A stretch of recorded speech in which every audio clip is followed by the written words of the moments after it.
You're listening to the AZ Wildcats podcast brought to you by DraftKings. Put in $5, you get $150 in free plays on these NBA games. Doesn't matter who wins, you just got to be a new customer. All right, now, joined by a man who came in to the U of A talking about how nobody would out-recruit him on the recruiting trail. And you generally hear that from time to time from coaches, but not all of them can follow through. And that's what we have right here with head U of A football coach Jedd Fisch. Hello, Coach. How you doing? Good to see you. Yeah. All right. So, Coach, you really caught everybody's attention in your first presser when you just said, very matter-of-factly, recruiting will be the lifeblood of our program.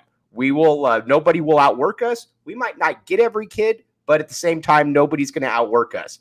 Fast forward a little over a year, and you brought in arguably the best class in school history, and we've had a ton of kids on, a ton of prospects that have said Arizona is a hot name. What, did it go as planned, or was it easier? Break it down for us, Coach. I don't know if it was easier. I can tell you that. I think that a lot of things went our way. We wound up, first of all, our coaching staff did an awesome job of maintaining relationships, building relationships, finding the right people to enter our program. Some things happened there towards the end within the Pac-12 that opened up some opportunities for us. We took advantage of that. We stayed true to our beliefs the entire time, which was, it was all about culture. It was all about attitude. It was all about how we were going to get it done. And, we said it's personal, and we said it was personal from the very beginning. And we thought if we could build personal relationships with these kids and their parents, we'd have a great shot at the end when they made their decision. All right. So you look at the receivers just across the board right here. That's obviously the position that's caught a lot of attention. You've got a guy to Jacob Cowing caught for 1,400 yards, a T-Mac everybody knows about, could have gone anywhere. But then you got guys like Kevin Green, a USC decommit, a Kean Burnett, a pass catcher, a USC decommit, AJ Jones, who I still believe is 6'9". This is a group across the board, Coach, that checks off every box. Yeah, the receiving core is an exciting group for us. There's no question about it. And I'm kind of always been biased towards receivers. My first position job at the NFL was being the wide receiver coach of the Broncos. I really believe through and through that the best chance we have to score points is improving our receiving core. And we certainly did that. We did that with all the guys you just mentioned. And we also did it when you look at guys like a Dorian Singer, who was a walk-on for us, a true freshman. Another scenario, right? He was offered a full scholarship to Texas, and something went off at the very end. We wound up getting him as a walk-on, give him a scholarship 6 months later. Anthony Simpson, a guy from Connecticut that no one really knew about, small school in Connecticut. We got him to come. So we've got those two guys that are freshmen, and then we've got all those other guys that you just mentioned that are also freshmen, I guess, two guys that are redshirt freshmen. And just excited, really, about where these guys are headed. And I think there's a lot of good football players out there in that group. Okay, so now moving to the quarterback position, this is really what showed me that you have unique recruiting chops. Because, again, it's one thing to really, immerse yourself, work on a kid for a year and a half, say, hey, this is what we're about. You get to know them. But when these kids hit the transfer portal, a Jaden DeLaura, a Pac-12 Freshman of the Year, a Cowing, that's got to be a different process, and you don't have the time to be able to kind of make the connections that you did with maybe some other guys. Yeah, I think if you were looking at from the quarterback position, the amount of time that we spent with Noah right, versus the amount of time that we were able to spend with Jaden was two very different things. Noah, I almost think that we offered Noah about March or April of a year before, probably 8 months prior to signing day. And he committed to us about a month or so later, maybe 2 months later, wound up from that point recruiting him and holding on to him for 6 or 7 months. Then when you look at a situation with Jaden, we're playing Jaden November 10th. He's the starting quarterback for Washington State. He's throwing 4 touchdown passes against us. Right. And then the next weekend, he's going against Washington and winning the Apple Cup. Never in a million years did I think he was going to turn around and say, I want to go in the portal and end up coming to Arizona. So, that was a 24-hour, we were speed dating. we were speed dating there versus the other one was a nice long process. Both of which worked out extremely well to have those guys. How do you feel about your quarterback room going into year 2? Really good. I feel really good. And remember now, Jordan McLeod ended up, he only played 6.5 quarters for us, maybe 7. When you add up 1 drive against or 2 drives against NAU, and then the full game against Oregon, and then in the middle of the third quarter, it's 17-16 against UCLA, and he gets knocked out for the year. So now you add Jordan into the mix, and then Will played 8 games for us. Right. And then you got Will Plummer, he was our starter. He threw for 350 yards against ASU the last game of the year. So he's sitting there competing, and he's coming back from injury. And then at the end of it, you got Gunnar Cruz, who was literally our starter against BYU. Right. And so you've got those 5 guys all competing for that quarterback position. So it's a pretty good room this year. Okay, talk a little bit about Noah. Obviously, people got their first real look at him in the spring game. If you didn't go to practice, shame on you. You should have been there. But, Coach, Noah just seems to be a player that just kind of gets it from an outsider perspective. It looks like football just kind of comes naturally to him. Yeah, I think, he was certainly one of those guys that was born a quarterback. There's no question about that. He has great instincts. He has a knack to play the position, but he also works extremely hard. Like, there's not many times that I walk into our building that Noah's not in the building watching film, in the building studying. And, you hear about that, and coaches always talk about those guys, but they're not everywhere. Right. There's not guys everywhere that are always working and always watching film, and he happens to be one of those guys. He has that personality, and he's committed to becoming great at the position, and that's always a first step. All right, so let's move over to the defensive side of the ball. You bring in Johnny Nansen, who obviously has a really good reputation as a recruiter, been around the game. What were you looking for that successor to Don Brown? It was really important to me that I had somebody or brought in somebody that had similar beliefs schematically of what I was looking to get done. And I would say that was first and foremost someone that mixed in zone and man coverages, that were able to play eyes to the quarterback and not just eyes always on their man, because we only took the ball away 6 times all last season. We needed to find a way to take the ball away. And then I wanted to get somebody that was very well established on the West Coast, somebody that had a great idea of what he wanted to be, who he was, the fact that he was at Washington State as a player, the fact that he coached at USC, the fact that he coached at UCLA, the fact that he coached at Washington. So many people knew him, and so many people knew what he was all about. I just felt like if we can get him in our program, that was going to be a huge asset for us moving forward. Okay, now you look at the defensive side of the ball. You mentioned only the 6 takeaways. Are you looking for more pressure after the quarterback to be able to force more stuff? What are you looking for on that side?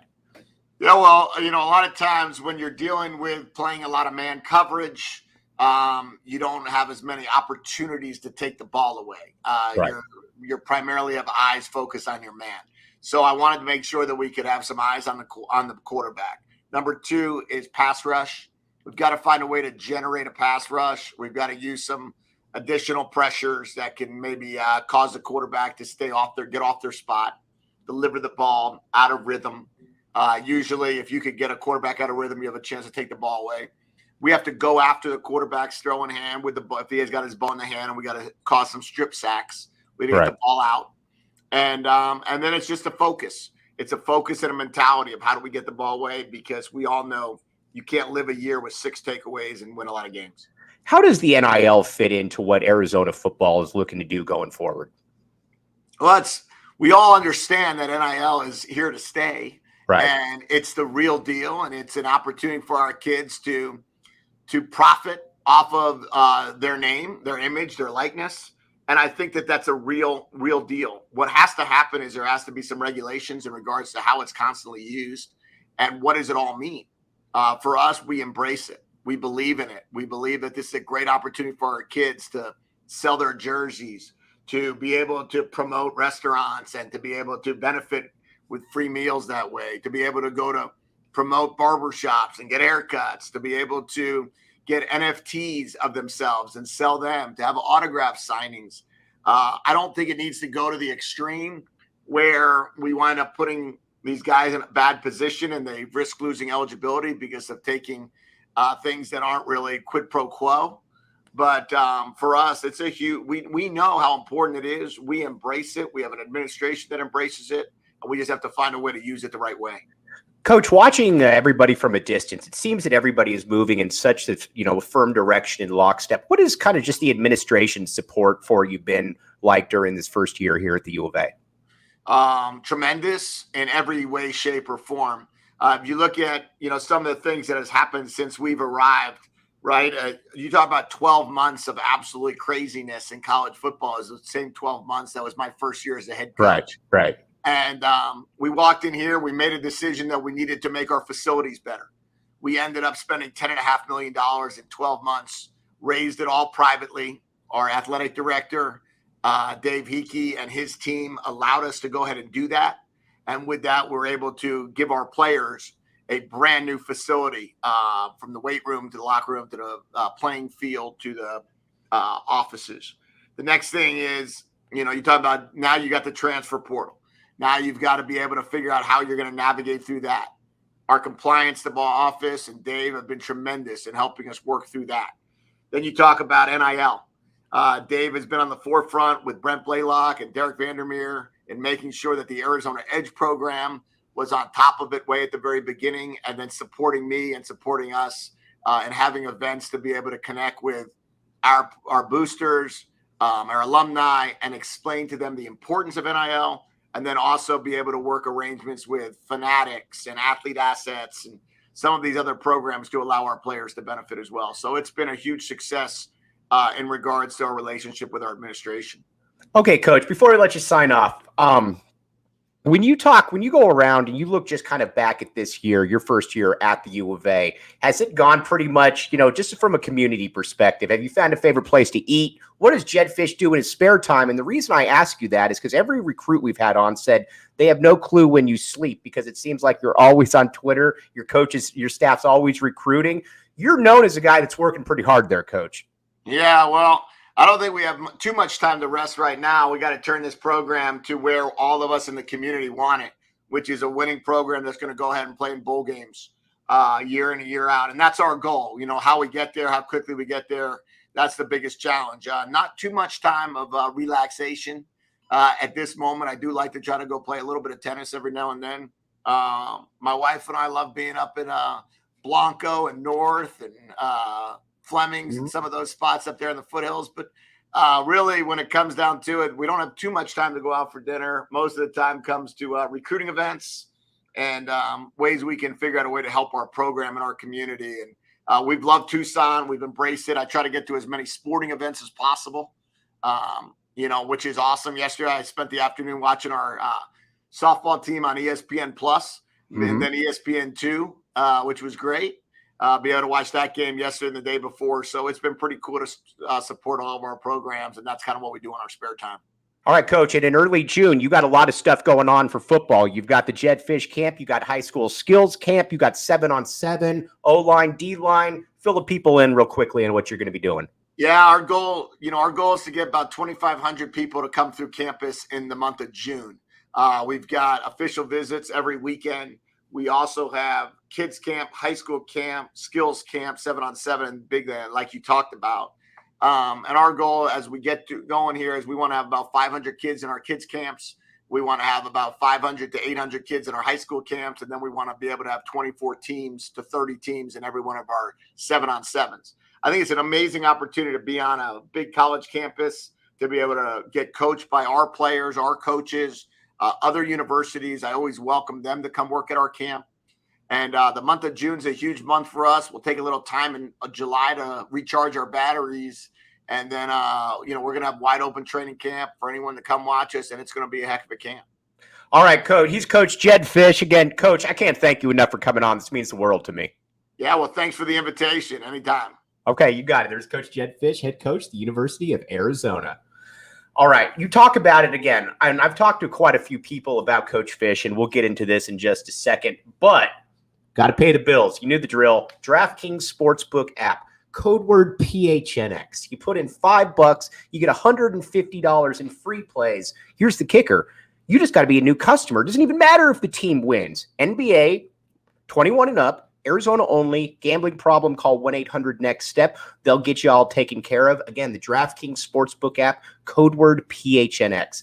All right, what you just saw from Jedd Fisch is why Jedd Fisch is totally different than coaches that the U of A has had here. A couple different reasons. First, when you're a head coach, you don't necessarily need to just do any interview you want. And as a matter of fact, a lot of them don't. And especially with a guy that has brought in so much goodwill like Coach Fisch has, but then to sit here, go through, talk and everything and engage, but you can also tell why recruits are so enamored by what Coach Fisch brings to the program right here. And I can't tell you how many times, whether it was RJ Luke, whether it was Kean Burnett, whether it was family members, that said that the craziest thing about Coach Fisch was that after we committed, we didn't think that we would hear from him as much. And as a matter of fact, we ended up hearing even more from him, which just solidified our view that we had made the right decision and the Coach Fisch was the guy that we needed to go with. And that's what you've got to have at the U of A. I'll never forget Dave Hickey was telling me this was a while back, and he said to me, Mike, this is a place that you can win at and you can win consistently at, but you 100% have to want to be here. You have to embrace the grind. You have to put together a staff of recruiters. That is what you have to do, because if you don't, you're setting yourself up to not be successful. And you can tell that Coach Fisch is the kind of guy that when he walks into an interview, he's already gone through about every question that could possibly be asked. He's probably gone through every single question that won't even be asked just because he wants to be ready for it. And he's certainly ready for this opportunity. And you just look from where we were last year at this time, you look at the quarterback room, and you're looking at a Gunnar Cruz. You're looking at a Will Plummer. Back the A, my man. I forgot. I should have got him to say that. My bad. Back the A on me. Gunnar Cruz, Jordan McLeod. Now, Jordan McLeod showed that he can play a little bit, so he's back. Obviously, the other two are as well. But, oh, yeah, by the way, we're bringing in the Pac-12 Freshman of the Year, and we're bringing in a guy in Noah Fafita, who, if you didn't know anything and you watched that first game, or that spring game, you're thinking to yourself, this is the best player on the squad, or the best quarterback on the roster. Now, again, it's just one performance, but it looks so much better. The position has been stabilized, and he was modest about it, but I'm not going to be modest for him. That wide receiver unit is something, and I thought about being careful with it right here, but I'm not going to be careful with it because I feel fine with what I'm going to say. That's the kind of class that Alabama brings in. And I'm not getting ahead of myself here. Again, you got Jacob Cowing, 1,400-yard receiver. Could have literally gone anywhere he wanted in the nation. Tatora McMillan, depending on where you look, some people have him as the best receiver in the country. Nobody has him outside of the top 5 coming into high school. Then you got a Kean Burnett, again, USC decommit, a Kevin Green, a USC decommit. These aren't guys that Arizona is used to getting, and I think from here on out, you can probably expect these type of guys. Now, I think on the field, as Coach talked about, you got to be able to prepare. You got to be able to start winning some games, because that's what people are going to be looking at.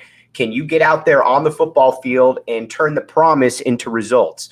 And I look at this schedule, I look at this team this year, and again, I'm not expecting them to go to the Rose Bowl, but when you've got a significant talent upgrade, which they already do, and you've got a quarterback in play, you've already got a guy that can play. You look at the ASU is going to stink.